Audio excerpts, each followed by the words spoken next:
Hi, and welcome to Osmosis in Plants.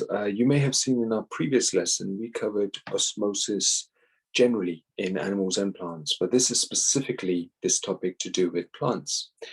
Now, just a quick recap, osmosis is the movement of water from a level of high concentration to a level of low concentration, okay?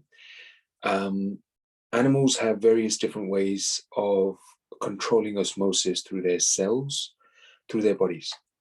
But whereas plants rely on osmosis to support their stems and their leaves. So the water moves into plant cells by the process of osmosis. And this happens through a set procedure that you will learn within this particular lesson. So plants need fluid surrounding the cells to always be hypotonic to the cytoplasm. So with a lower concentration of the solute and a higher concentration of water than the plant cells themselves have. This keeps the water moving by osmosis in the right directions in the cells of the plants. Because as we know, plants survive from water and sunshine and light.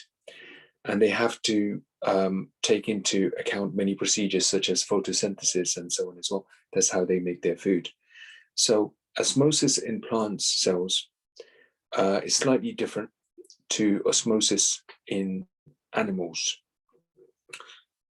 Scientists have recently discovered ways of measuring pressure inside individual cells using very tiny probes. And this pressure inside the root or leaf cells of a plant are far higher than human blood pressure or even the pressure in a car tire. That's why osmosis is so important in plants. So osmosis is important to maintain the life in plants. There are a variety of practical investigations that can be used to show the effects of osmosis on plant tissues, of which some of these have been shown here in the diagrams.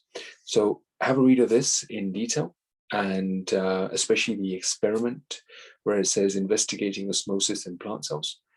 And we'll go through these questions in detail in our next follow-up class. Good luck with answering the questions.